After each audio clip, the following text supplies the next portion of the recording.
القيم على الإمام المنتظر والحجة الثاني شرجل اللهم له الفرج ولعنة الله على أعدائهم أجمعين من الأزل إلى الأبد. أما بعد فقد قال الله عز وجل في كتابه المبين وفرقانه المتين وقرآنه المجيد وقوله الحق. بسم الله الرحمن الرحيم. وما أرسلنا من رسول إلا ليطاع بإذن الله ولو أنهم ظلموا أنفسهم جاءوك فاستغفروا الله واستغفر لهم الرسول لوجدوا الله توابا رحيما فلا وربك لا يؤمنون حتى يحكموك فيما شجر بينهم ثم لا يجدوا في أنفسهم حرجا مما قضيت ويسلموا تسليما.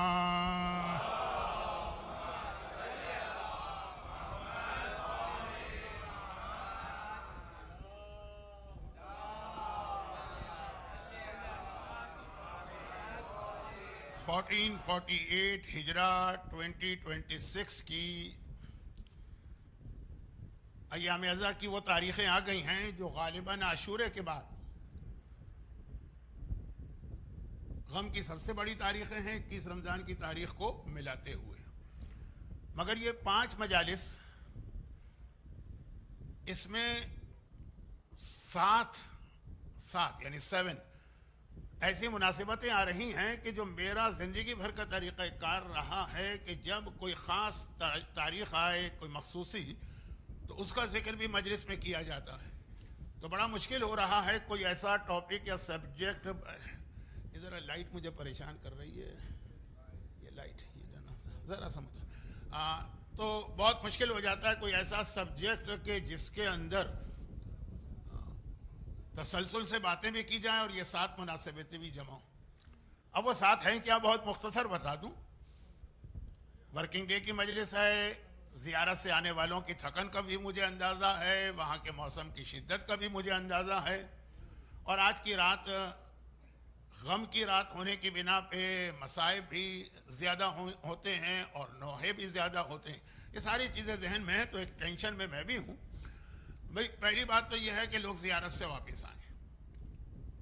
پوری کمیونٹی نہ صحیح, پوری جماعت نہ صحیح, ایک بڑی تعداد ہے.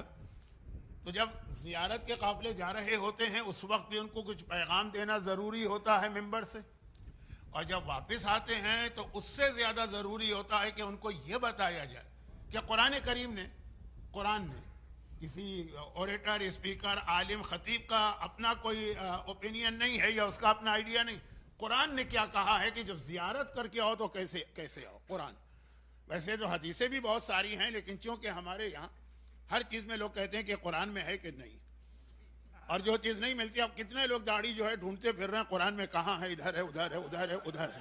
ایسے لوگ بھی ہیں جو خمس کو اس لیے ڈھونڈ رہے ہیں قرآن میں کہ جی جو آیت آپ بتاتے ہیں وہ تو مال غنیمت کی ہے, ہمیں تو اپنے یہ ڈیری کوئن کے خمس کے بارے میں دیکھنا ہے, یہ قرآن میں کہاں لکھا ہے. خیر, تو مجھے پتا ہے کہ آپ حضرات ایسے نہیں ہیں, لیکن کیونکہ ایک عام ہمارے یہاں یہ بھی ایک مینٹلٹی بن گئی ہے, تو زیارت کے حوالے سے قرآن کا پیغام. اور یہ آپ کی بات نہیں ہے, میں جہاں 40 کے بعد, 40 کے 2 دن بعد, 2 دن تو لگتے ہیں نا پہلے گروپ کو آنے میں, جو مجلس سے پڑھتا ہوں اس میں ایک تو یہ دوسرا آج کائنات کا ایک طرح سے سب سے بڑا غم ہے رسول خدا, جن کی وجہ سے پوری کائنات کریٹ ہوئی ہے, آج وہ دنیا سے جا رہے ہیں. وہ آپ کے علم میں ہے, اسی لیے آپ لوگ اس کثیر تعداد میں آ گئے ہیں تھکن کے باوجود. اور پھر آقا حسن مجتبیٰ, ان کی شہادت بھی آپ کے کیلنڈر سے آج ہی. یہ میں نے آپ اس لیے کہا کہ آپ جہاں رہتے ہیں, اگر آپ کا عربوں سے یا گلف علاقے والوں سے کوئی کانٹیکٹ ہے, یا یہ کہ میڈیا ویڈیا یا انٹرنیٹ یا یوٹیوب, تو آپ کو معلوم ہے کہ وہاں پہ 7 صفر امام حسن کی شہادت منائی جاتی ہے, اور باقاعدہ بہت ہی پراپر طریقے سے, ایسا لگتا ہے عاشور. حتیٰ کربلا میں بھی اگر آپ 7 صفر کو جائیں گے. لیکن بہرحال ہمارے یہاں انڈیا اور پاکستان میں یہ تاریخ ہے, اور ہم لوگ اسی کو اتھینٹک تاریخ سمجھتے ہیں. تیسری مناسبت یہ. چوتھی مناسبت یہ ہو گئی زیارت رسول خدا امام حسن. چوتھی مناسبت یہ ہو گئی کہ ایران کی سب سے بڑی مخصوصی جسے دیکھ کے آپ کربلا کی 40 یا عرفہ کی مخصوصی یاد کریں گے, وہ کل رات کو ہے. 8ویں امام کی شہادت ایران میں 29 صفر کو ہوتی ہے, جو کل رات ہوگی. اور مشہد مقدس میں کیا مخصوصی ہوتی ہے وہ, جیسا کہ میں نے کہا کہ کربلا کی مخصوصیاں آپ کو یاد آ جائیں گی 40 اور عرفے کی. تو یہ بھی بڑی عجیب بات ہوگی کہ اتنی اہم تاریخ ہو اور صاحبان ایمان کے علاقے میں اتنی بڑی مخصوصی ہے، اور میں ایک جملہ بھی نہ کہوں تو یہ بھی بتانا ہے مجھے۔ اس کے اگلے دن 1 ربیع الاول ہے، جو مولا کائنات سے پوچھا گیا کہ اسلامی تاریخ کا سب سے اہم ایونٹ کیا ہے، مولا نے کہا 1 ربیع الاول، جہاں سے ہجری کیلنڈر شروع ہوا ہے، رسول خدا کی ہجرت کا آغاز ہوتا ہے۔ تو اب یہ 5 چیزیں تو ہو گئی۔ آپ کہیں گے مولانا آدھا وقت تو آپ نے اسی میں لے لیا۔ نہیں، میں اپنا وہ پریشر یا ٹینشن بتا رہا ہوں جس کی وجہ سے ہو سکتا ہے کہ آج یہ 5 مجلسیں آپ کو ایسی لگیں کہ کوئی ذرا ڈسٹرب انداز میں، ڈس آرگنائز۔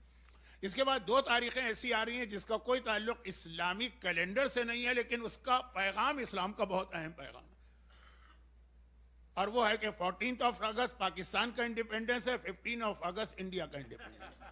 اب یہاں پہ جو لوگ بیٹھے ہیں کہ سارے کے سارے یا انڈین ہوں گے یا پاکستانی ہوں گے، اس انڈیپینڈنس کا بہت اہم پیغام، بہت، اور وہ اسلامی پیغام ہے۔ تاریخ انگریزی اوکیزن جو ہے وہ ایک ریلیجس نہیں ہے، بلکہ ہمارا ایک نیشنل ڈے، لیکن پیغام اس کا بہت اہم ہے، اسی کو ہم بھول جاتے ہیں۔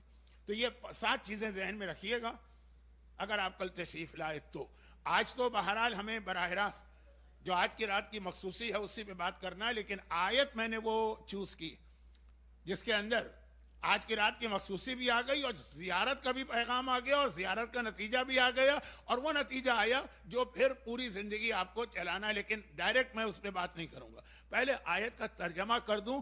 بلکہ اکثر مجلسوں میں نے یہ پڑھا ہے، ابھی حال ہی میں جو US میں جتنی مجلسیں پڑھی ہیں تقریباً سب میں یہ آیت، اس لیے میرا ٹاپک بنی تھی یہ آیت، اس لیے کہ میں آیا تھا یہاں پہ سفر کے مہینے میں، زائر جا رہے تھے تو یہ آیت پڑھی، پھر زائر آ رہے ہیں تو یہ آیت پڑھی، اور جو وہاں زیارت پر ہیں ان کے لیے آیت پڑھی۔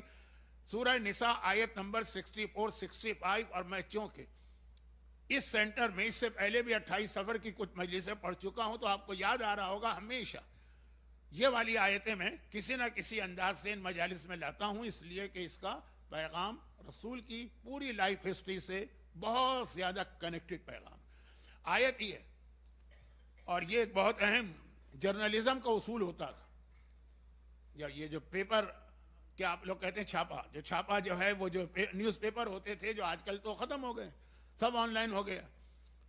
تو بہرحال اس کی جو ایجوکیشن تو ابھی بھی ہوتی ہے جرنلزم کی، اس کے اندر ایک بہت ہی اہم اصول ہے، اور وہ یہ کہ نیوز کسے کہیں گے۔ یا اب آج کل ہر ایک کے ہاتھ میں ایک موبائل آ گیا تو ہر آدمی جو ہے نا وہ جرنلسٹ بن گیا ہے، معمولی وہ 6 سال کے بچے جرنلسٹ بنے گھومتے رہتے ہیں۔ اردو کا ایک محاورہ ہے یا کہاوت ہے جس کو سمجھانے کا موقع نہیں، کہ بندر کے ہاتھ میں اسطورہ لکھ جاتا ہے تو پھر وہ جو ہے نا گلے ہی کاٹتا رہتا ہے، اسے کام نہیں لیتا۔ تو آج کل تو یہی ہے نا، موبائل کا یہی کام ہے، توہین، بدنامی، الزامات، ادھر سے ابھی پوری خبر ملی نہیں، آدھی خبر آئی ہے، اور بریکنگ نیوز ہماری سب سے پہلی ہونی چاہیے، لائک، شیئر، پتہ نہیں کیا کیا چیزیں ہیں، میرا تو اس سے کوئی تعلق ہے نہیں۔ تو خلاصہ یہ ہے کہ جب باقاعدہ پراپر ایجوکیشن کر کے پروفیشنل طریقے سے لوگ آتے تھے، ویل ٹرینڈ، اور ابھی بھی بہرحال ہیں، ہر ڈپارٹمنٹ میں جرنلزم ہے تو وہاں ایک اصول ہوتا ہے کہ نیوز کہتے کسے آپ پرنٹ میڈیا میں شائع کریں گے یا ٹی وی پر آئی۔ وہ کہتے ہیں کہ اب ایک ایگزامپل دی جاتی ہے اس کے اندر، اور ایگزامپل یہ دی جاتی ہے کہ فرض کیجئے کہ کسی علاقے میں، کسی شہر میں کتے نے کسی آدمی کو کاٹ لیا۔ بہت واقعات ہیں، انڈیا میں تو بہت کتے ہیں، اور میں تو اس وجہ سے ڈر کے مارے وہاں جاتا بھی نہیں ہوں، کتوں سے ڈر لگتا ہے، لیکن ان کتوں سے کم ڈر لگتا ہے جو 2 ٹانگوں پہ کتے چلتے ہیں، ان سے زیادہ ڈر لگتا ہے۔ وہ بات کی چیز ہے، وہ بات کی چیز ہے، آئے گی ضرور، کیونکہ پیغمبر کی ایک حدیث ہے نا کہ کس قوم کو اللہ نے کون سا جانور بنایا۔ ارادہ ہے کہ اس کو میں اس دفعہ پڑھوں گا، اب دیکھیے باقی اللہ کے ہاتھ میں۔ تو خلاصہ یہ کہ اب کہاں، میں محوا میں گیا تھا نا، وہاں اتنے، آپ لوگ تو نہیں ہیں محوائی، لیکن جو محوا والے ہیں ان کو پتہ ہے اتنے کتے ہیں وہاں پہ۔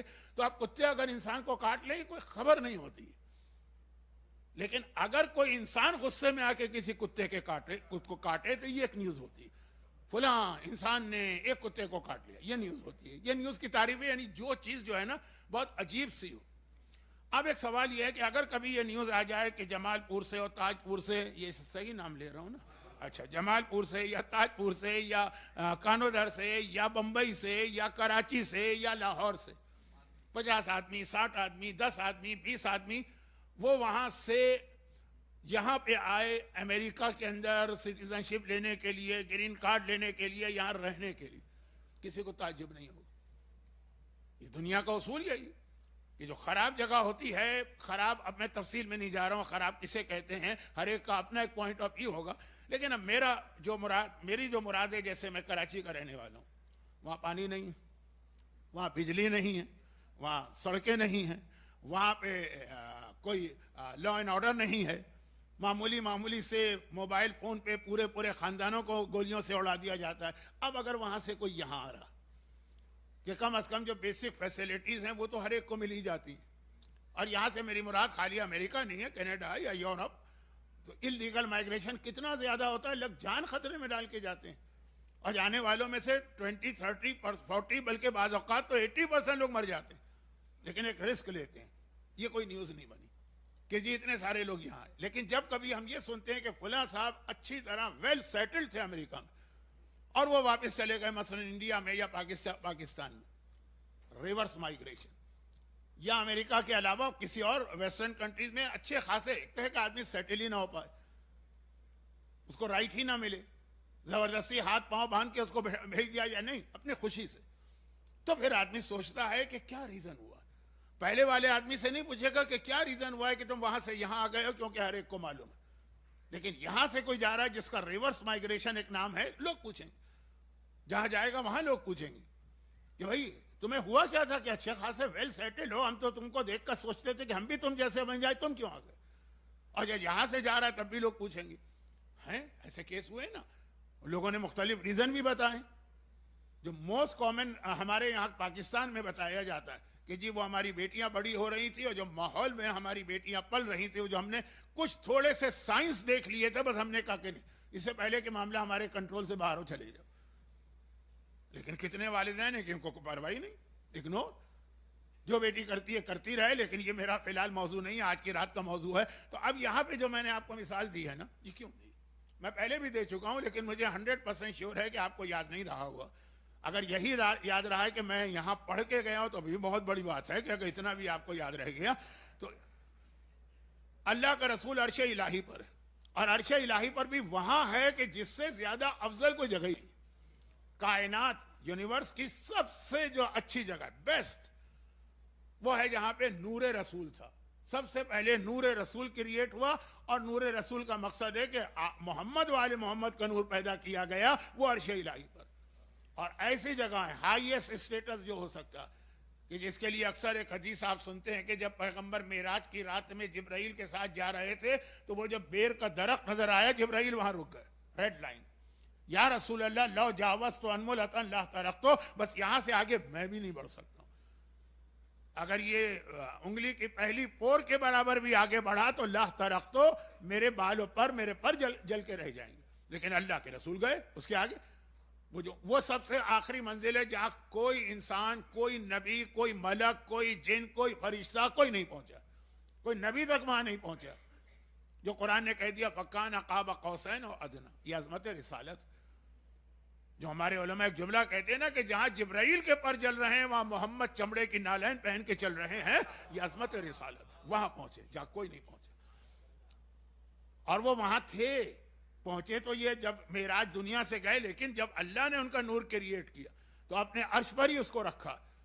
اب سوال یہ پیدا ہوتا ہے کہ اتنی اچھی جگہ پر رہنے والا اس دنیا میں آیا کیوں؟ عربی میں اس جو ہمارا یہ ورلڈ ہے اس کو دنیا کہتے ہیں، پلینٹ ارتھ دنیا کہتے ہیں. دنیا عربی کا مطلب ہے، عربی میں اس لفظ کا مطلب ہے بہت ہی انفیریئر، بہت ہی حقیر، بہت ہی چھوٹی چیز. اردو میں بھی ایک لفظ استعمال ہوتا ہے ادنا، بہت چھوٹی چیز. دنیا حقیر ترین ہے، سب سے خراب جگہ دنیا، یہ سمجھ لیجیے. اور سب سے اچھی جگہ رہ رہا ہے وہ. کوئی پرابلم آیا ہو کہ اللہ نے جیسا مثلا شیطان تھا، پرابلم آئے نا، اس کو کک آؤٹ کیا گیا کہ نکلو یہاں سے. وہ اگر وہاں سے یہاں آیا تو سمجھ میں آتا ہے نکال دیا گیا. کئی ملکوں میں ایسا ہوتا ہے کہ لیگل لوگوں کو نکال دیا جاتا ہے، بعض اوقات لیگل لوگوں کو بھی. لیکن اللہ کا رسول پروردگار اپنی شریعت بھی بناتا ہے تو پیغمبر کی خوشی کو دیکھتے ہوئے، یہ لفظ قرآن میں آیا تمہارے دل کو خوش کرنے کے لیے. وہ آیت میں ابھی نہیں پڑھ رہا ہوں، آگے پڑھوں گا، لیکن چلے ابھی پڑھی دوں. وَالضُّحَىٰ وَاللَّيْلِ إِذَا سَجَىٰ مَا وَدَّعَكَ رَبُّكَ وَمَا قَلَىٰ وَلَلْآخِرَةُ خَيْرٌ لَكَ مِنَ الْأُولَىٰ وَلَسَوْفَ يُعْطِيكَ رَبُّكَ فَتَرْضَىٰ. یہ رسول کے لیے آیت ہے. اے حبیب اب ہم تمہیں دیں گے، اتنا دیں گے، اتنا دیں گے، اتنا دیں گے کہ فرزاد فترزاد تو اللہ سے راضی ہو جائے۔ ساری کائنات اللہ کو راضی کرنا چاہتی ہے، اور اللہ وہ ہے کہ جو اپنے حبیب کو راضی کرنا چاہتا ہے۔ یہ آیت قرآنی ہے۔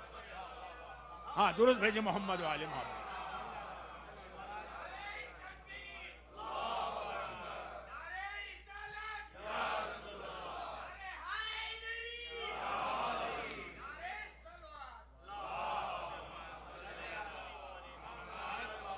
آپ کو میرا انداز تو پتا ہے نا کہ میں اس طرح سے مسلسل پڑھتا ہوں کہ بعض اوقات دل میرا بھی بہت چاہتا ہے نعرے لگانے اور نعرے سننے کا، لیکن میرا وہ انداز اگر ٹوٹ جائے تو پھر واپس وہ آ کے تقریر کے کنیکشن کو ملانا مشکل ہوتا ہے۔ تو آپ بھی حضرات بھی اسی طرح سنتے رہیے جیسا اس سے پہلے سنتے رہے ہیں، اور انشاءاللہ اس کے بعد جب تک زندہ رہا اسی طرح سناؤں گا۔ وَلَا سَوْفَ يُعْطِيكَ رَبُّكَ فَتَرْضَىٰ، اتنا دوں گا، اتنا دوں گا، اتنا دوں گا کہ تو راضی ہو جائے گا۔ اب یہ چوائس رسول کی چل رہی، پھر رسول وہاں سے یہاں کیوں ہے؟ کوئی اتنا ہی اہم ریزن ہوگا نا، جس کو میں کہتا ہوں ریورس مائگریشن۔ جنت بھی نہیں، جنت سے بھی آگے کی چیز ہے۔ جنت تک جبرائیل رسول کے ساتھ تھے، وہاں رسول کا ساتھ نہیں چھوڑا، وہ جنت کے بھی آگے کی ایک منزل۔ معراج پر کبھی میں تقاریر کروں گا تو پھر اس میں تفصیل آئے گی، ابھی خلاصہ وہاں سے یہاں آئے گی۔ ایک اچھی جگہ سے بری جگہ انسان آیا کیوں؟ وہ قرآن نے بتایا سورہ نساء کی آیت نمبر 64 اور 65، اور اس دو آیتوں میں اتنے میسیجز جمع ہو گئے، ہمارا اور رسول کا ریلیشن اور کنیکشن بتایا۔ لیکن آغاز کہاں سے ہو رہا؟ 64 اور 65۔ اچھا یہ 64 نمبر کی آیت وہ ہے، مجھے یاد آ رہا ہے میں نے پچھلی دفعہ بھی عرض کیا تھا، ہر مومن یا مومنہ ایٹ لیسٹ سال میں 2 دفعہ تو اس آیت کو پڑھتا ہے۔ قرآن کے تلاوت کی نیت سے نہیں، وہ الگ ہے۔ یہ رسول خدا کی زیارت میں آیت آئی، بلکہ آیت آخر میں آئی ہے جہاں پہ زیارت کمپلیٹ۔ زیارت کہاں ختم ہوتی ہے؟ السلام علیکم ورحمۃ اللہ وبرکاتہ۔ لیکن بعض زیارتیں اس پہ ختم نہیں ہوتی۔ زیارت امین اللہ کے اندر دعا آتی ہے، زیارت آل یاسین میں دعا آتی ہے۔ رسول خدا کی جو زیارت ہے اس کو یہ آیت، اس پہ زیارت ختم ہوئی۔ مجھے یاد آ رہا ہے میں نے اسی ممبر سے جملہ کہا تھا، تو ہر مومن اور مومن سال میں 2 دفعہ تو رسول خدا کی زیارت اپنے گھر میں پڑھتا ہی پڑھتا ہے۔ 17 ربیع الاول رسول کی ولادت، 28 صفر کل کا دن پیغمبر کی وفات۔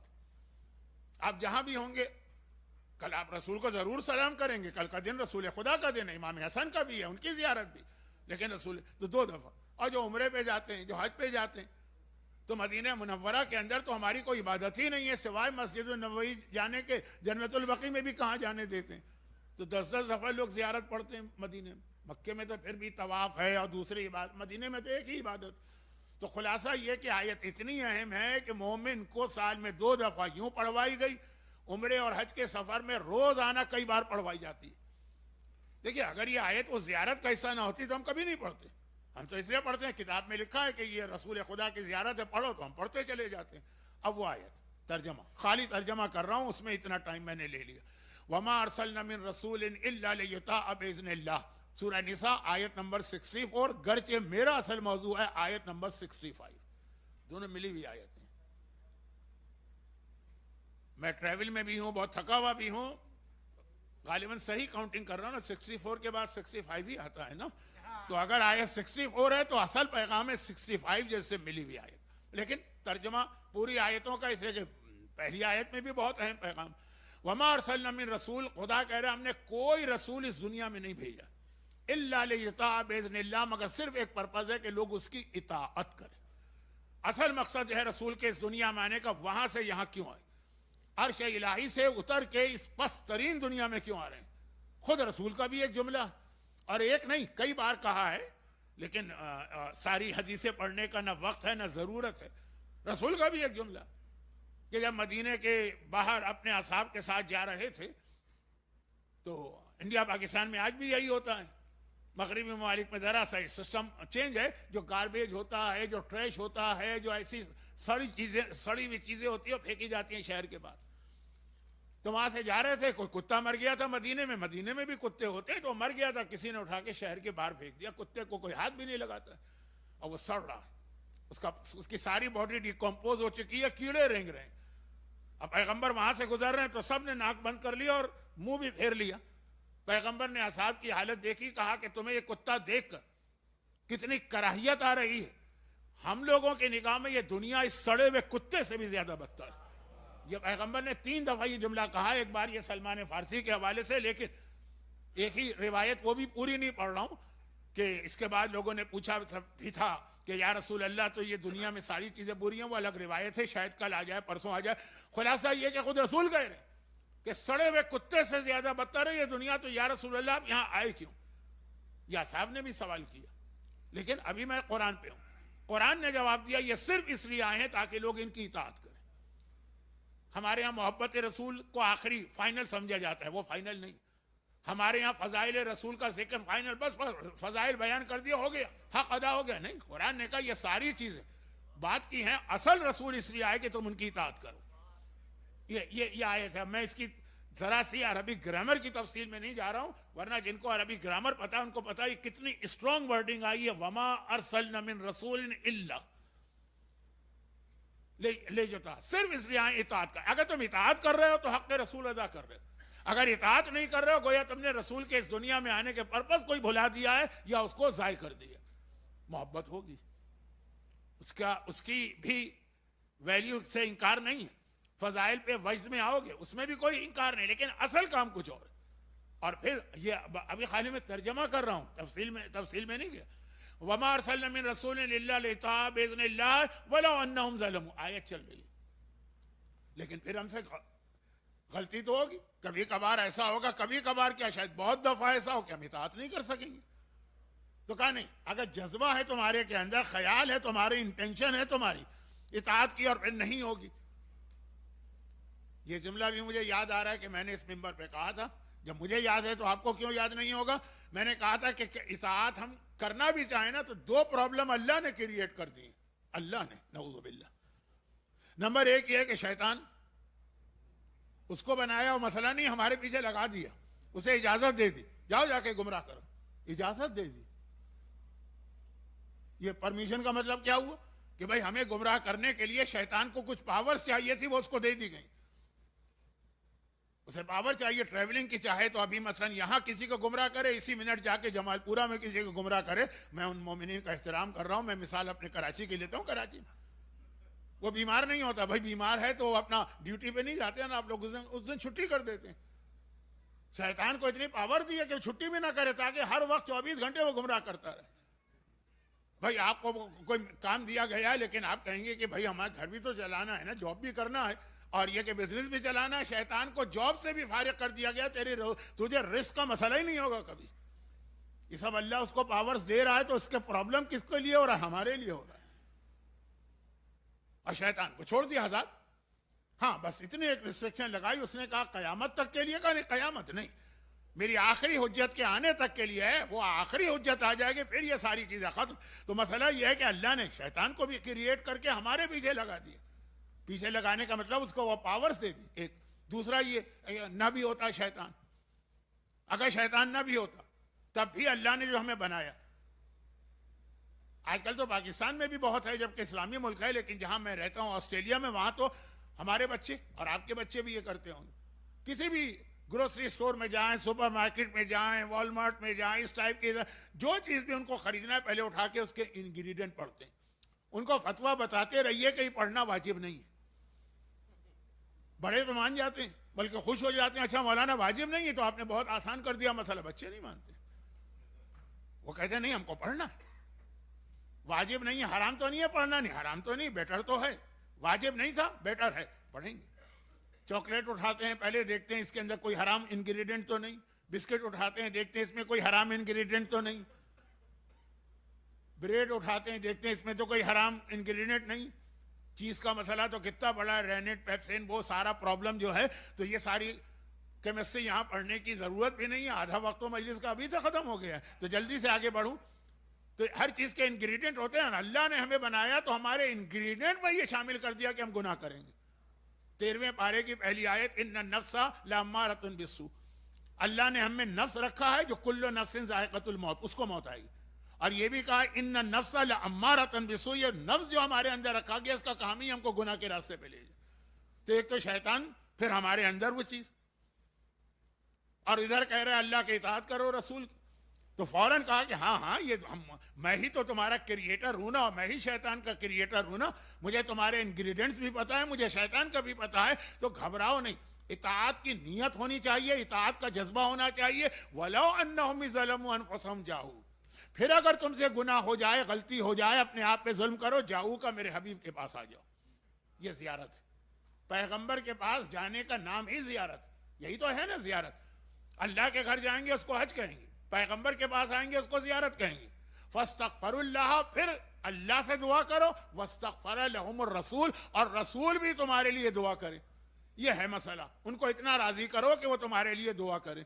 لوجد اللہ تواب الرحیم, تو جس مقصد کے لیے رسول آئے اطاعت کی جائے, تم نے نہیں کی, لیکن اگر تم نے رسول کو راضی کر لیا تو اللہ تمہاری توبہ بھی قبول کرے گا, تم پر رحمت بھی نازل کرے گا. لیکن فلا وربک لا یؤمنون, بالکل ملا ولا. لیکن یاد رکھو, تیرے رب کی قسم کوئی مومن نہیں ہے اس دنیا.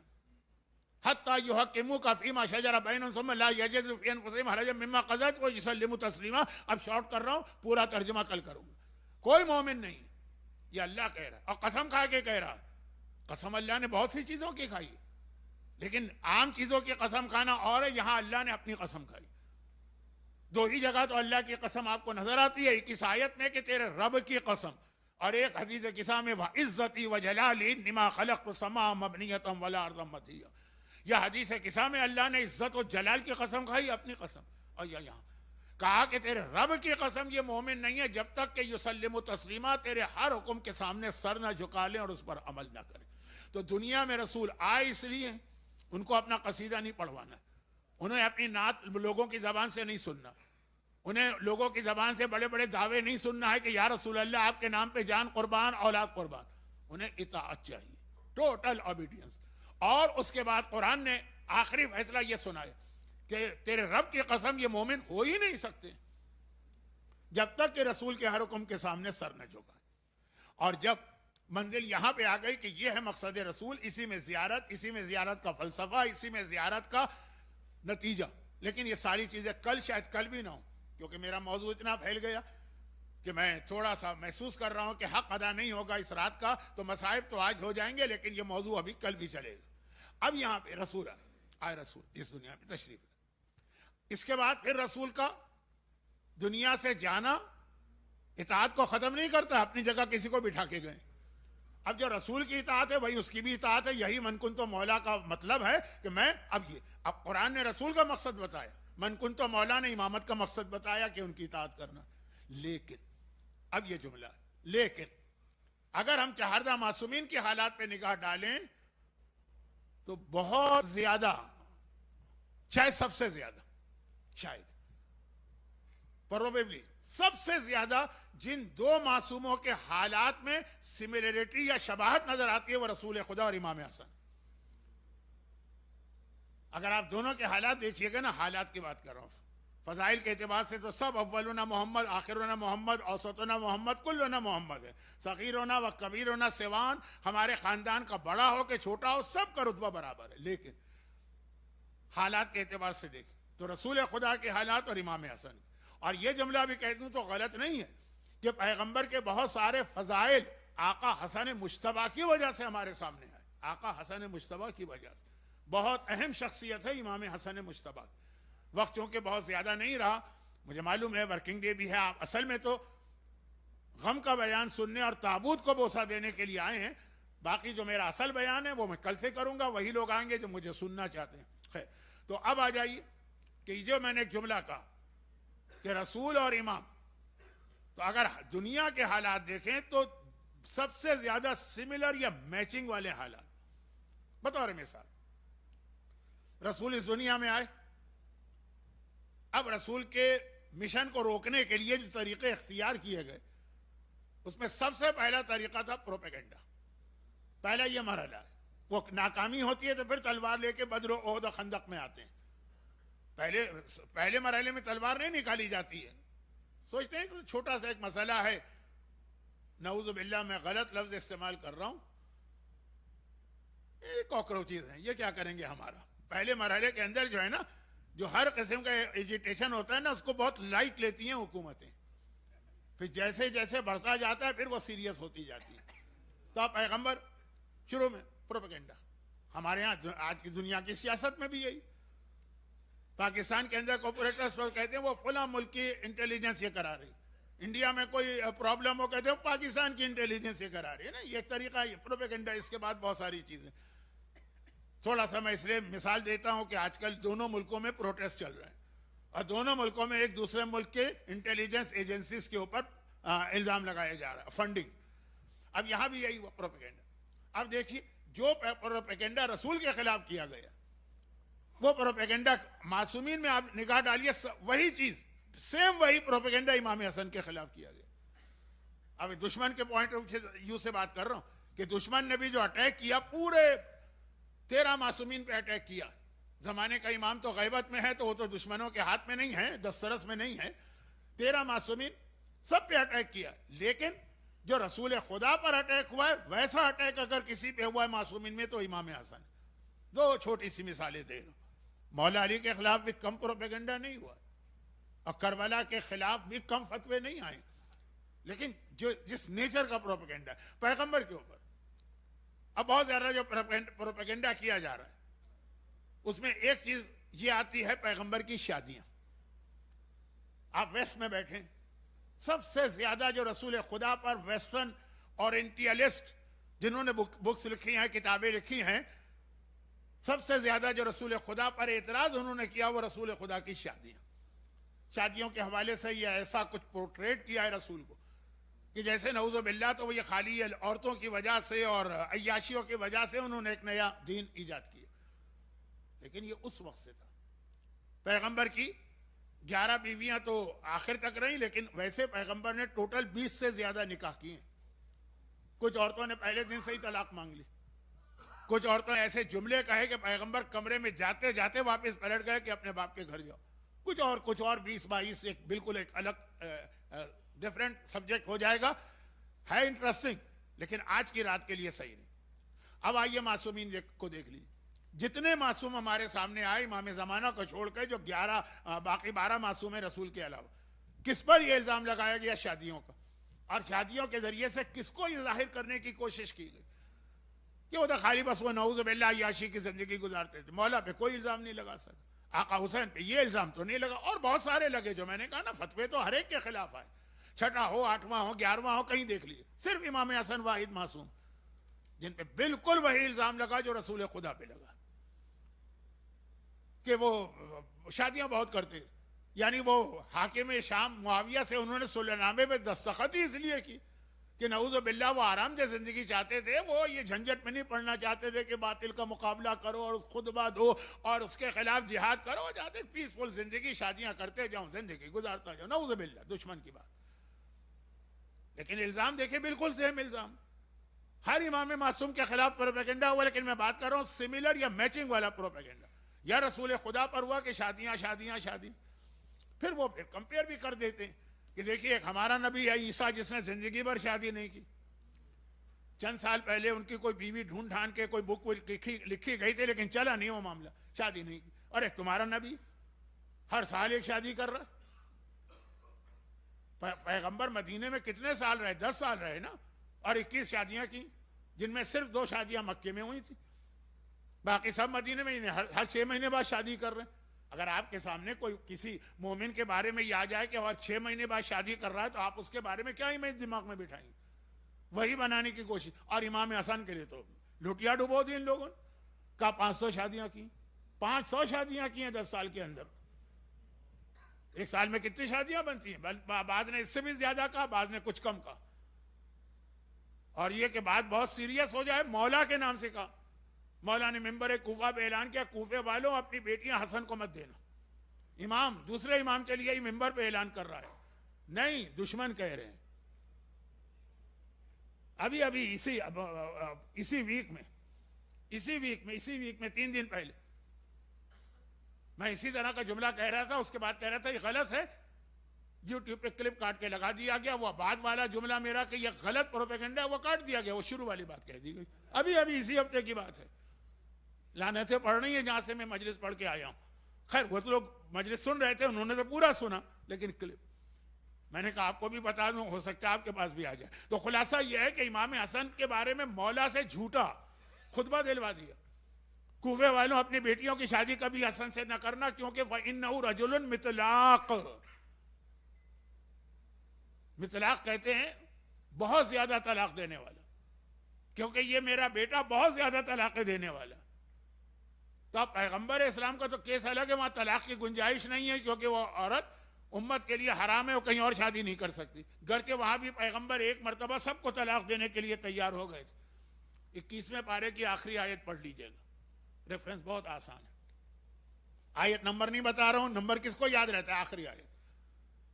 اور اتنا ناراض ہوئے تھے اپنی ان بیویوں سے، سب کو طلاق دے رہے ہیں، اتنا ناراض ہوئے تھے کہ مدینہ چھوڑ کے جنگل میں چلے گئے تھے۔ حضرت ماریہ قبطیہ پیغمبر کی آخری بیوی، جن کے بیٹے ابراہیم ہیں، ان کا گھر پیغمبر نے شہر سے باہر بنایا تھا، پیغمبر وہاں چلے گئے، 1 مہینے وہاں رہے، پلٹ کے مدینہ ہی نہیں آئے۔ مسجد النبوی میں پتہ نہیں نمازوں کا کیا ہوا، جو پیغمبر ہر بیوی کو ایک رات دیتے تھے، وہ سارا سسٹم بگڑا۔ لیکن بہرحال طلاق اس لیے نہیں دی کہ وہ یہ عورتیں جو ہے نا ایک طرح سے برباد ہو جائیں گی، کہیں اور شادی بھی نہیں ہو سکتی۔ لیکن امام حسن کے لیے کیس یہ نہیں ہے ان کے پاس، تو انہوں نے کہا کہ جی وہ روز شادی کرتے تھے، اگلے دن طلاق، روز شادی اگلے دن طلاق۔ میں بات کر رہا ہوں، بات بہت پھیل گئی۔ ایک دوسری بات، اسی حوالے سے، اسی کانٹیکس میں کسی امام معصوم پہ یہ تہمت نہیں لگی کہ نعوذ باللہ وہ بزدل تھے، کسی بھی تہمت نہیں لگی۔ علی کی شجاعت کو سب مانتے ہیں، آقا حسین کی بہادری کو سب مانتے ہیں، بلکہ شہزادی کونین پہ جو مصائب مظالم ہوئے کربلا سے کم نہیں آئے ہیں۔ لیکن آج آپ جائیے، کیونکہ آپ لوگوں کو زیادہ یہ اردو والے کلپ نہیں سننے کا موقع ملتا ہوگا، یا آپ کا یہ شوق نہیں ہوگا، جتنے اس وقت وہ دشمنان اہل بیت ہیں جنہیں ہم ایک لفظ استعمال کرتے ہیں تکفیری، جو ہمیں کافر کہتے ہیں، اور اس کے علاوہ کچھ اور بھی، وہ ایک ہی بات تو کہتے ہیں کہ شہزادی والے سارے مصائب آپ جھوٹے بیان کرتے ہیں۔ دلیل کیا لاتے ہیں کہ علی جیسا بہادر کائنات میں کوئی نہیں ہے، تو کیسے ہو سکتا ہے ان کے گھر میں یہ ظلم اور وہ خاموش بیٹھے رہے؟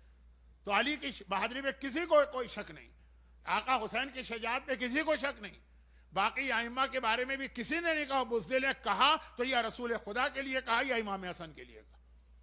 میں بتا رہا ہوں کہ دیکھیے آج کی رات 2 معصومین کیا، ان کے حالات کتنے سملر۔ رسول خدا پہ یہ الزام کب لگا؟ پہلی بات تو یہ کہی گئی کہ رسول خدا نے زندگی میں کبھی تلوار ہی نہیں اٹھائی، کیونکہ وہ لڑنے والے تھے ہی نہیں، یعنی ان میں طاقت نہیں تھی، ان میں شجاعت نہیں تھی، ان میں بہادری نہیں تھی۔ دوسروں کو آگے کر دیتے، دوسروں سے مطلب مولا ہیں، دوسروں سے مطلب جعفر طیار ہیں، خود نہیں آتے تھے میدان۔ تو ایک واقعہ ہمارے پاس ایسا ملتا ہے جس میں دونوں کی بہادری ایک واقعے میں جمع ہو گئی۔ جب جنگ صفین میں یا جنگ جمل میں ایک مرتبہ دشمن کا لشکر، دشمن کا مطلب یہ کافر نہیں ہے، وہ مسلمان منافق مسلمان ہیں، دشمنان اہل بیت، اس طریقے سے میدان میں ڈٹ گیا۔ حضرت عائشہ اونٹ پر بیٹھی ہیں، اس اونٹ کے احترام میں ڈٹ گئے لوگ کہ نہیں ہٹنا ہے۔ تو ایک بار مولا نے اپنے بیٹے محمد حنفیہ کو تلوار دے کے بھیجا، جاؤ جا کے دشمن کا مقابلہ کرو۔ محمد حنفیہ اتنے طاقتور تھے کہ جو کوائن ہوتا ہے نا آپ کے پاس، وہ اپنے ہاتھ میں لے کے اس کوائن کو اس طرح سے مسلتے تھے تو جو اس کے اوپر انگریونگ ہے، جو تحریر ہے، وہ مٹ جاتی تھی۔ آسان کام نہیں ہے، آپ یہ کام کیجئے گا نہیں ورنہ انگلیاں آپ کی ٹوٹ جائیں گی، لیکن یہ مشکل ترین کام ہے انگلیوں سے، ناممکن کام ہے، میں مشکل ترین کام۔ محمد حنفیہ اتنے بہادر۔ ایک بار کسی مسئلے پر کوئی بات ہو گئی، وہ جو ڈھال ہوتی ہے جو دشمن کے مقابلے کے لیے استعمال کیجیے، جو شیلڈ، جو تلوار روکتی ہے، جو نیزے روکتی ہے، وہ انہوں نے ہاتھ میں لے کے اس طرح سے 2 ٹکڑے کر دی جیسے آپ کاغذ پھاڑتے ہیں۔ یہ محمد حنفیہ کی طاقت ہے، لیکن نہیں ہٹا سکے ان منافق مسلمانوں کو جو علی کے خلاف اترے ہیں میدان میں۔ پوری کوشش کر لی، واپس آ گئے۔ پیغمبر نے مولا نے امام حسن کو تلوار دی، حسن بیٹا اب تم جاؤ۔ آنن فانن دیکھتے ہی دیکھتے حسن نے پوری صفے دشمنوں کی چیر پھاڑ کے آخری صف پہ پہنچ گئے، اور باپ کے بعد بڑی فاتح، یہ امام حسن کے فضائل پڑھ رہا ہوں، بڑی فاتحانہ شان کے ساتھ آئے۔ بابا آپ نے مشن دیا، منٹ میں پورا کیا، منٹ سے بھی کم میں۔ تو آپ دیکھیں 2 بھائی، حسن بڑے بھائی ہیں، محمد حنفیہ چھوٹے بھائی۔ بڑے بھائی نے یہ باپ کی خواہش پوری کری، میں اپنی طاقت کے باوجود میں باپ کی خواہش پوری نہیں کر سکا. محمد حنفیہ بہت ایمبیرسمنٹ فیل کر رہے تھے, پیشانی پہ پسینہ آ گیا. علی نے گلے سے لگایا اور ایک جملہ کہا, اے محمد حنفیہ پریشان ہونے کی ضرورت نہیں ہے, اپنا کمپیئر کبھی حسن سے نہ کرنا, کیونکہ تو میرا بیٹا ہے, حسن رسول خدا کا بیٹا. اب یہ جملے کے اندر دو چیزیں حسن نے ثابت کر دی کہ تم دیکھو میری طاقت کو, تو میری طاقت سمجھو اور میری طاقت سے رسول خدا کی طاقت سمجھو. یہ کہا کہ رسول کا بیٹا ہے اس لیے حسن کامیاب ہو کے آیا, یعنی تہمت لگانے والوں کہ رسول بزدل تھے, نعوذ باللہ کمزور تھے, میدان میں جاتے نہیں تھے. حسن نے اپنی ایک تلوار کے ذریعے اپنی بہادری بھی ثابت کر دی اور اپنے نانا رسول کی بہادری بھی ثابت کر دی. اور خالی یہ واقعہ نہیں, دوسرا واقعہ بھی ہے جس میں ایک واقعے میں دو چیزیں آ رہی. میں اکثر ایک لسٹ آپ لوگوں کے سامنے پیش کرتا ہوں, مجمع کے سامنے. آج اس لسٹ کے پیش کرنے کا موقع نہیں ہے. فار ایگزامپل ایک دو باتیں آ جائیں گی, اور وہ یہ کہ دنیا یعنی اللہ نے انسان کو بنایا ایسا کہ ایک آدمی میں ساری باتیں جمع نہیں کی ہیں سوائے 14 معصومین کے, ان میں ہر فضیلت. ورنہ اللہ نے جو عدل ہے نا, اللہ کا بیلنس, کسی کو مثلا علم دیا, کسی کو تقوی دیا, کسی کو دولت دی, کسی کو کچھ دیا, کسی کو کچھ دیا. تو اب دنیا کی تاریخ گواہی دے رہی ہے جن کو علم ملا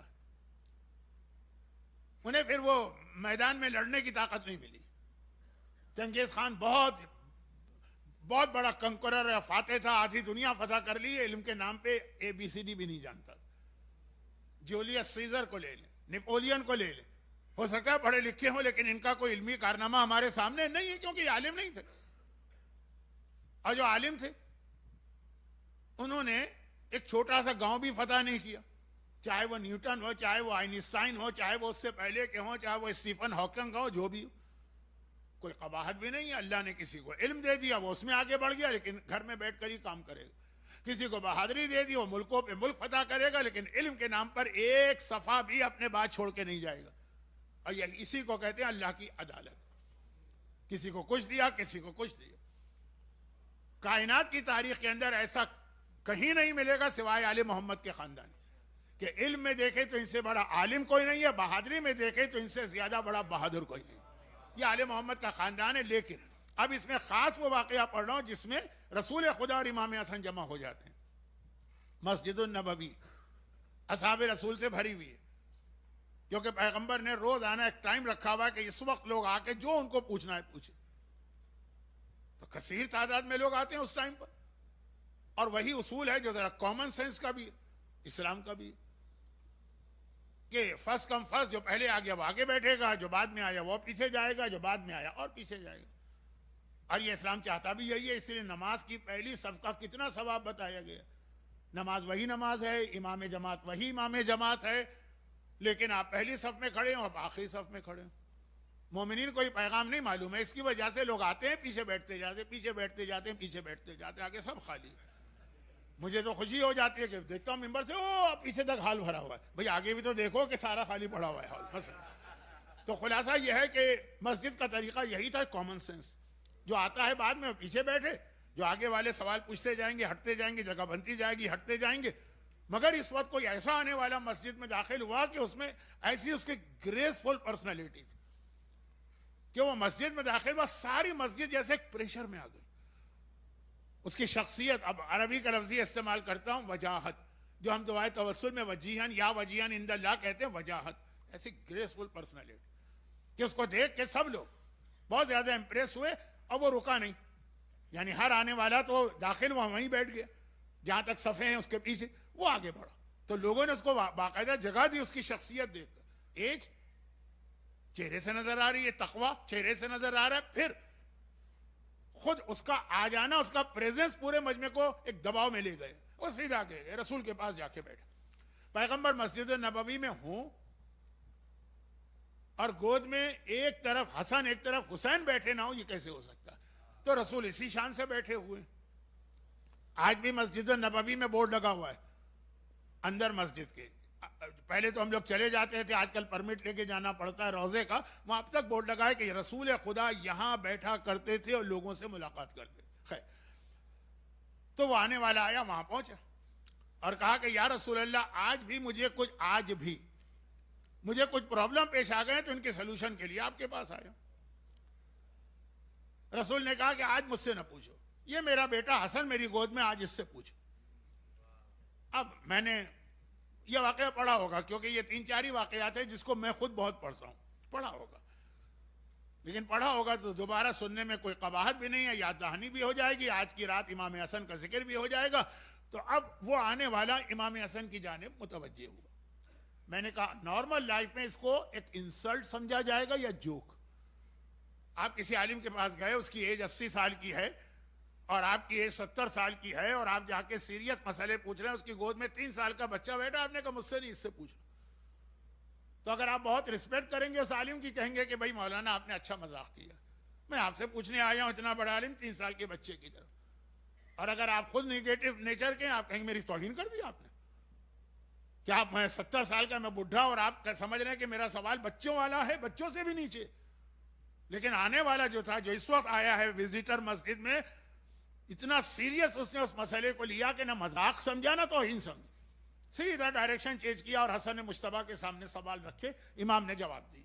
اس کا روایت کا کچھ حصہ کل آ سکتا ہے کہ کیا سوال تھے. اس کے بعد وہ کھڑا ہو گیا, جانے لگا. پیغمبر نے روک دیا, کہا رک جائیے, آپ جب جا رہے ہیں تو آپ کو اپنے سوالوں کا جواب مل گیا؟ کبھی ایسا تو ہے نا کہ اس نے کہا بچے سے پوچھا, آپ نے بچے سے پوچھا, آپ سیٹسفائی نہیں ہوئے, لیکن چونکہ وہ منع کر چکا تو آپ چلے گئے. کیا جواب مل گیا؟ آنے والے نے کہا یا رسول اللہ مجھے اپنا جواب مل گیا. پیغمبر نے کہا کیسا جواب ملا؟ کہا یا رسول اللہ اتنا سیٹسفائی جا رہا ہوں جتنا اگر آپ سے سنتا تو سیٹسفائی ہو کے جاتا ہوں. آپ کا جواب اور 3 سال کے بچے کا جواب میرے اعتبار سے بالکل برابر. یہ کہہ کے باہر چلے گئے. لوگوں نے کہا یا رسول اللہ یہ تھا کون؟ ہم تو مدینے میں رہنے والے ہیں, آج تک ہم نے اس کو مدینے میں نہیں دیکھا. کہا یہ مدینے کا ہی نہیں, یہ خضر نبی ہیں جو آج میرے پاس آئے ہیں, کیونکہ وہ اکثر آتے رہتے ہیں جب ان کو کوئی مسئلہ پیش آ گیا. اور خضر کون ہے؟ حضرت موسیٰ جیسا صاحب شریعت نبی تورات نازل ہوئی ہے, 4 اہم ترین انبیاء جن کو اولو العزم کہا جاتا ہے, ون آف دیم حضرت موسیٰ, یعنی 4 سے میری مطلب ہے مراد رسول خدا کے علاوہ, ان میں ایک حضرت موسیٰ. موسیٰ سے کہا گیا, جب موسیٰ نے ایک دفعہ دل میں سوچا میں کتنا بڑا عالم ہوں, کہا علم کی بات کر رہے ہو, جاؤ خضر کے پاس, جا کے پتا چلے گا علم کسے کہتے ہیں. بھیجا گیا, موسیٰ کو خضر کا شاگرد بنایا گیا. موسیٰ نے جا کے خضر سے علم حاصل کیا, تو موسیٰ جیسا صاحب تورات, صاحب شریعت, صاحب کتاب, اولو العزم نبی جس کا شاگرد بنتا ہے, وہ خضر نبی 3 سال کے حسن کا شاگرد بن کے جاتا ہے. اب ذرا اندازہ کریں, اور یہ کہہ کے جا رہے ہیں کہ اتنا ویسا ہی سیٹسفیکٹری جواب ملا جیسا آپ سے ملتا تھا. یعنی علم حسن اور علم رسول کو برابر کر دیا. ایک واقعے میں دونوں کا علم ہمارے سامنے آیا. یہ حسن مجتبیٰ ہے جو کبھی اپنے نانا کے طاقت کا مظاہرہ کر رہا ہے, اپنی ایک تلوار چلا رہا ہے لیکن اپنی طاقت بھی بتا رہا ہے, نانا کی طاقت بھی. کبھی علم کا مظاہرہ کر رہا ہے, اپنا علم بھی بتا رہا ہے, اپنے نانا کے علم بھی بتا رہا ہے, اور اسی لیے الزامات بھی ایک جیسے دونوں پہ لگے. لیکن سب سے اہم جو بات تھی وہ اس کے بات کی, اب وہ کل آئے گی, کیونکہ مجھے پتا ہے کہ آج جو لوگ آئے ہیں وہ سب مجھے سننے نہیں آئے. مجھے معلوم ہے, میں ایسا بہرحال بے وقوف یا نادان نہیں ہوں, پتا ہے, اور بالکل صحیح بات بھی. میں کیا بیچتا ہوں آج کی رات کی عظمت کے مقابلے میں, تو کل جو لوگ آئیں گے وہ شاید وہی ہوں گے جو مجھے سننے آئیں. پرسوں پھر مجھے ڈاؤٹ ہے, اس لیے کہ شب جمعہ کی مجلس میں بہت سے لوگ ویسے ہی آ جاتے ہیں.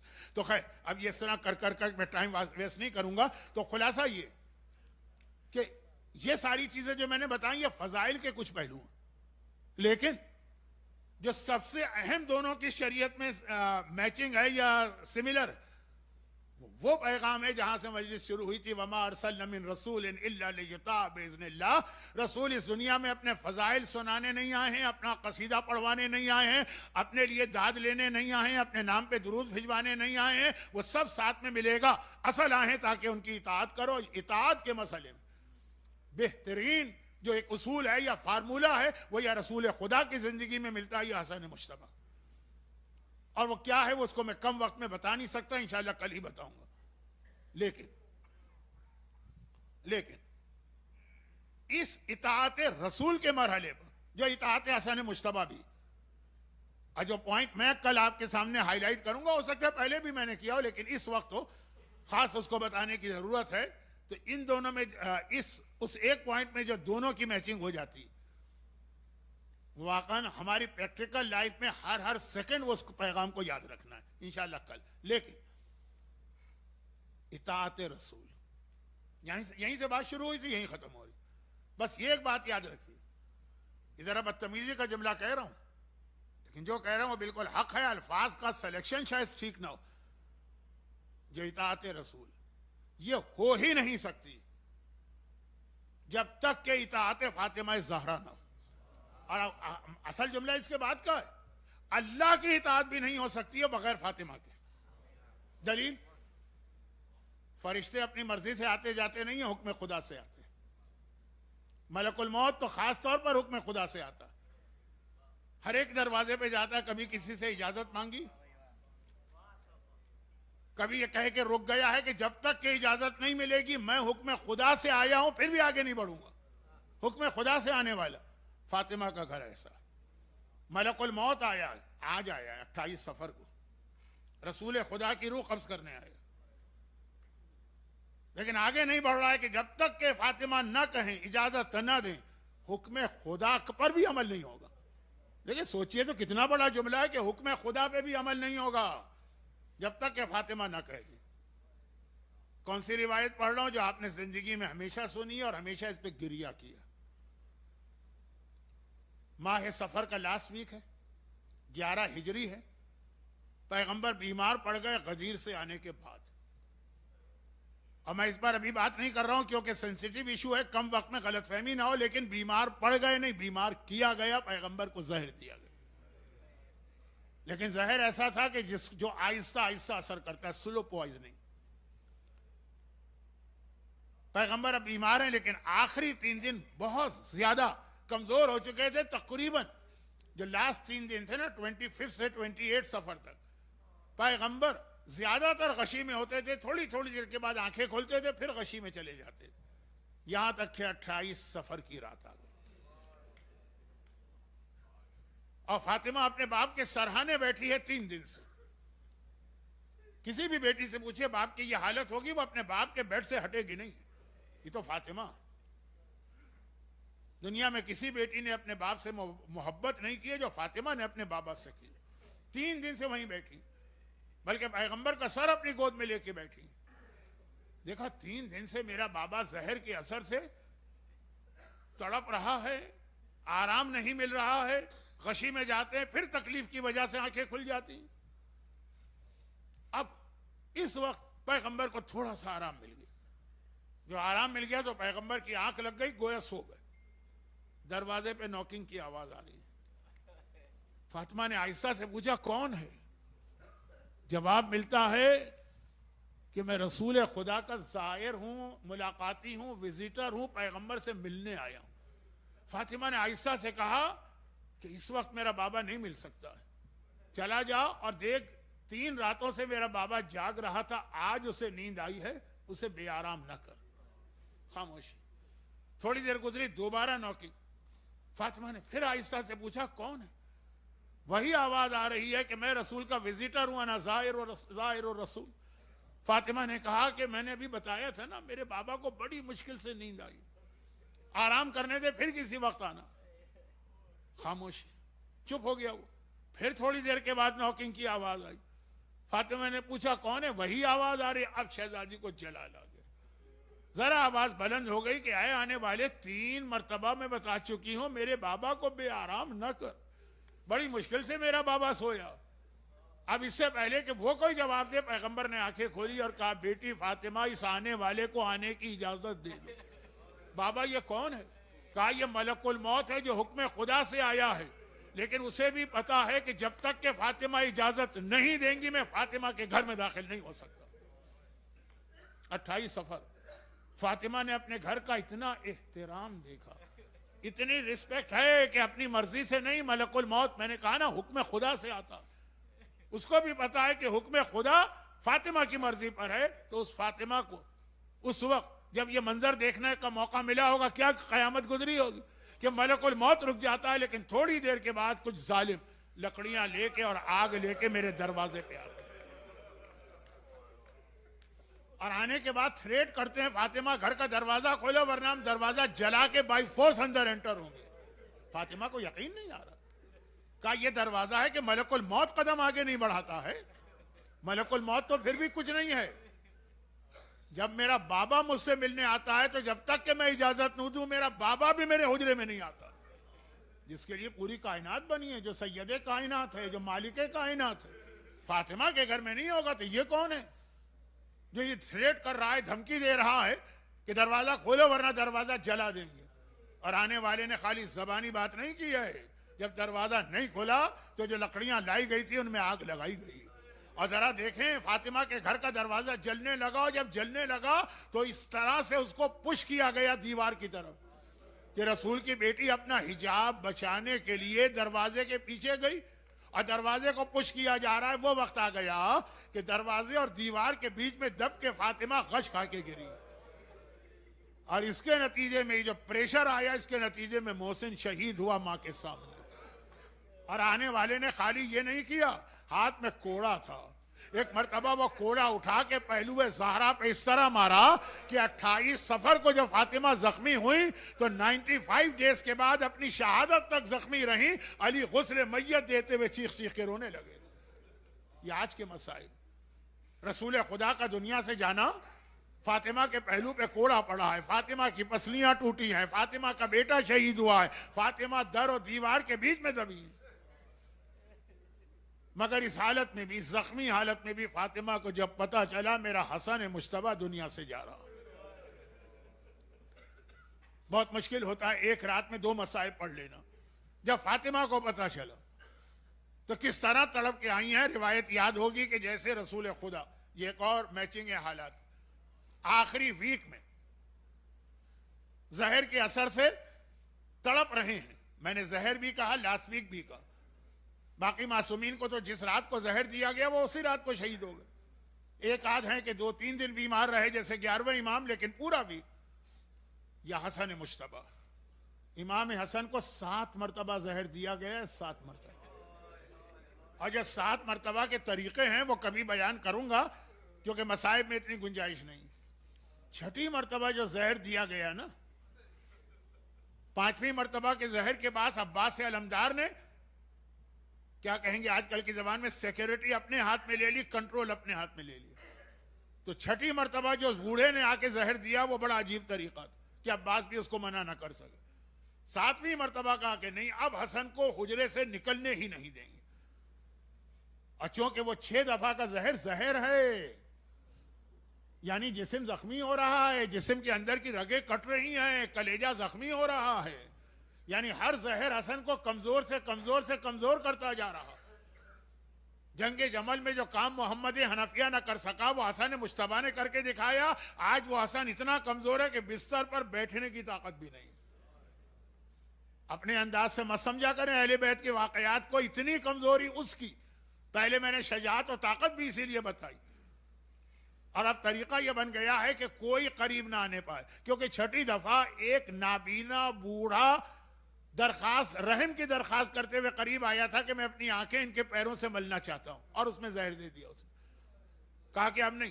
چاروں طرف پہرا. کس طرح کا پہرا کہ حسن جب رات کو سوتے کمرے سے نکلیں گے ہی نہیں, بستر پر ہے, طاقت بھی نہیں. اور ایک طرف زینب سوتی ہیں بستر کے برابر, دوسری طرف ام کلثوم سوتی. اب ضرورت تھی کہ فیملی ممبرز میں سے کوئی, اس کو تو نہیں روکا جا سکتا. آدھی رات کا وقت ہے, جب آدمی بہت زیادہ زہر استعمال کرے تو پیاس بھی بہت لگتی ہے. تو حسن مجتبیٰ کے سرحانے ایک سراہی مستقل رکھی رہتی ہے جس میں پانی ہوتا ہے, جب پیاس لگے حسن پانی پیے. آدھی رات کا وقت ہے. حسن کی بیویوں میں سے ایک بیوی جادہ ابن اشعث ابن قیس کندی چپکے سے آتی ہے اور اس سراہی کے اندر زہر کا چند قطرے ڈالتی ہے. یہ زہر حاکم شام معاویہ نے بڑی مہنگی قیمت سے خریدا تھا. تاریخ میں اس آدمی کا نام بھی ہے جس سے زہر خریدا تھا. اور کہا تھا اس زہر کی خاصیت کیا ہے؟ کہا خاصیت یہ ہے کہ اگر ایک دریا میں اس کا ایک قطرہ ڈالو ساری مچھلیاں مر جائیں گی. وہ حسن مجتبیٰ کے کلیجے میں جا رہا ہے زہر آج. آدھی رات کے بعد کا وقت ہے, حسن کو پیاس لگی. دیکھیں امام معصوم ہے, کسی کو زحمت نہیں دینا چاہتے. کانپتے ہوئے ہاتھوں سے سراہی سے گلاس میں, آپ خورے میں تھوڑا سا پانی لیا, مٹی کا پیالہ اور پانی لیا, نوچ کیا, ابھی ایک گھونٹ پانی کا گیا, وہ کلیجہ جو پہلے ہی بہت کمزور ہو چکا تھا بس ٹکڑے ٹکڑے ہونے لگا.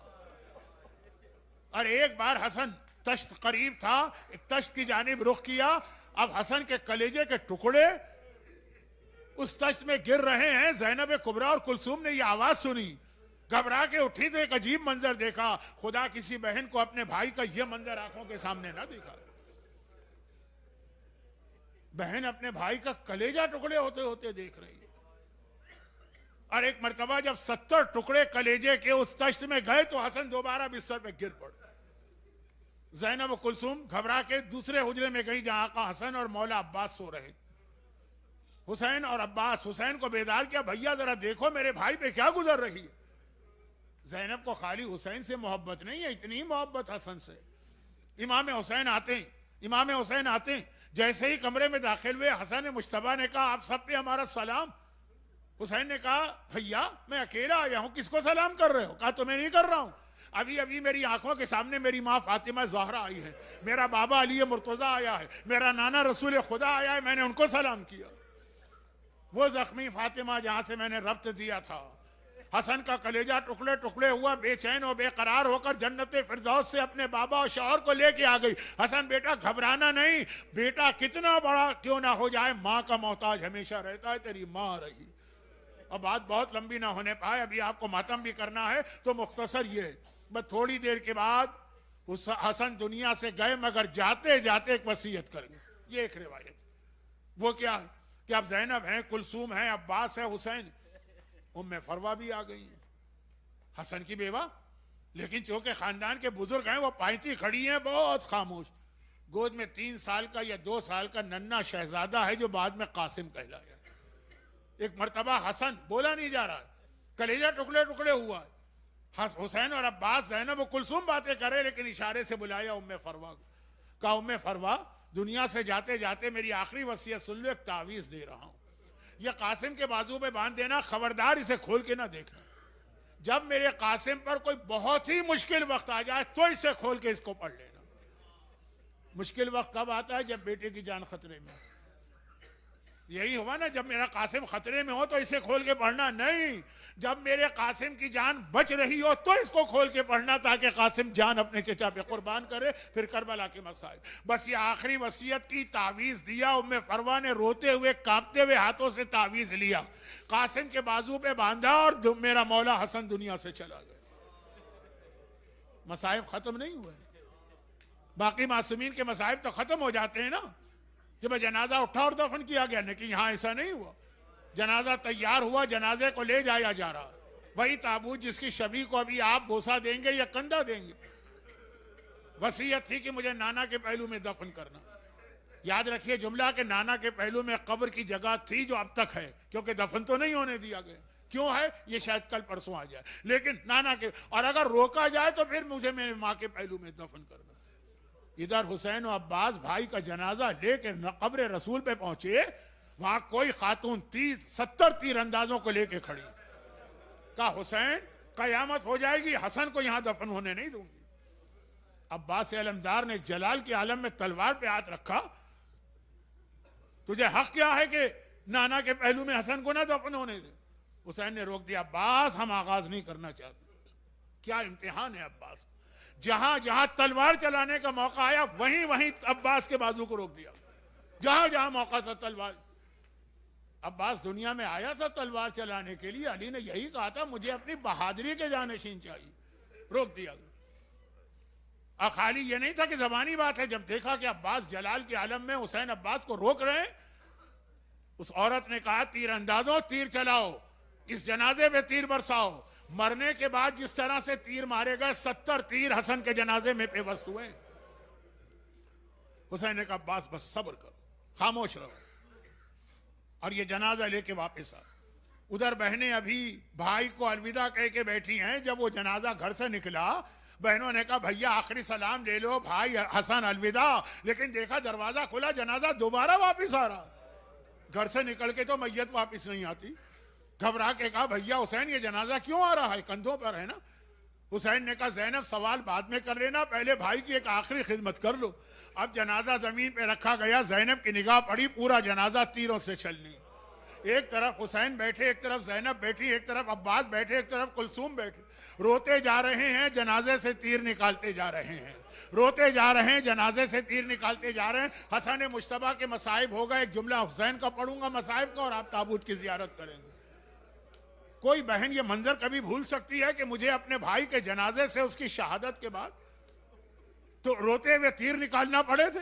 کبھی زینب نے منظر نہ بھولا۔ تبھی 11 محرم کو جب حسین کے لاشے پہ پہنچی تو کہا تھا بھیا حسین، ہو سکتا ہے تو مجھ سے شکایت کرے اور کہے کہ جب بڑے بھائی حسن کے لاشے میں تیر لگے تو زینب نے تیر نکالے، آج میرے لاشے میں تو اس سے زیادہ تیر لگے ہوئے ہیں، آج زینب تیر نہیں نکال رہی ہے، لیکن بھیا تو میری مجبوری دیکھ رہا ہے نا، اس وقت میرے ہاتھ کھلے ہوئے تھے۔ ہاں یہ زینب کیا کرے، بھائی کا لاشا تیروں سے چھلنی لاشا دیکھے اور دونوں ہاتھ گردن سے بھی بندھے ہوئے ہیں، تیر نکالے تو کیسے نکالے؟ بس تابوت آ رہا ہے، کھڑے ہو کے امام حسن کا بھی ماتم کیجئے گا، یا حسن یا حسن واہ حسن۔